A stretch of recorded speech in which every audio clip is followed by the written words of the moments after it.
As much as liberals try to fight the narrative shift, the stereotype that Republicans are only old, rich white men, it just isn't holding up anymore. In fact, not only are the politicians in our party younger and more diverse than ever before, all the 2016 GOP candidates for president are younger than both Hillary Clinton and Bernie Sanders. The movement for conservative principles, for small, less intrusive government, lower taxes, strong national defense, and economic freedom is drawing in the younger crowd as well.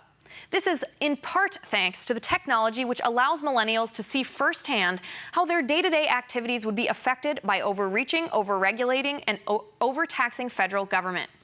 New methods to old madness is also enabled by technology, and it's carrying over into politics through a company called Crowdfunding. Now, crowdfunding is a concept, a medium, through which people finance various endeavors. And as the name suggests, it allows other people to make donations to fund the project.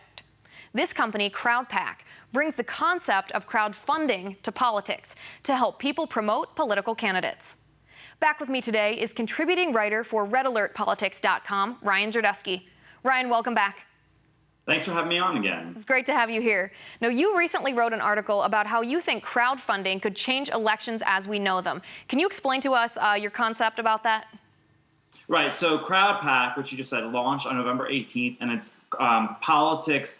It gives politics back to the people. Basically, regular people can get together and fundraise and draft candidates to run for various offices, whether it be local, federal, or state. And basically it's candidates of the people by the people, so you don't need rich millionaires or billionaires to sit there and fund candidates. Local communities can get together and fundraise for a local city council candidate or for a mayor or a congressman or whatever have you.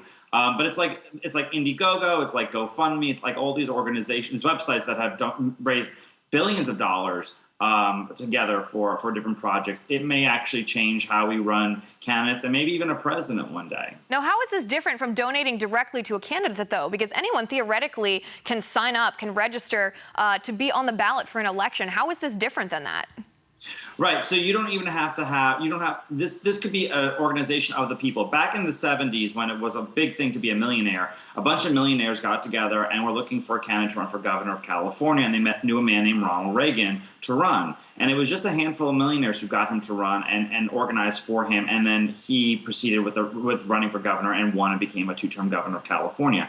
This will work a lot like that, but only for different elections for Congress and for local elections and what have you. I mean, if there's a very charitable businessman or a local civic activist that people want to run for office, but they necessarily don't know it yet or don't know if they could have the support yet, if 1,000 people gave $100 each, I mean, it could have a serious impact on a local or maybe congressional race. So essentially what you're saying is that now, with the way that we can donate directly to candidates, that gives us the choice once it's already Republican versus Democrat on the ballot, that we can choose to donate to one or the other in the campaign against each other. But this idea, this crowdfunding or this organization called Crowdfunding, that would make it so that we could choose who we wanted on the ballot in the first place, to choose within our own party what individual we want to run against the Democrat eventually. Right. I mean, there's so many times that people say, "Oh, you should run for office." Not to me, but people should say this to other people. "Oh, you should run for office. You'd be a great so-and-so. You'd be a great mayor. You'd be a great congressman." But when you meet those individuals on the rarity, you don't necessarily believe them. If 1,000 people or 10,000 people said, "No, I'll give you $20. I really want you to be it," it may influence the way certain people actually decide to run for office. It could be very, very effective with drafting new candidates and having real grassroots opportunities. Or millennials even. Do you foresee this being a way for millennials to hold a higher office than we typically do?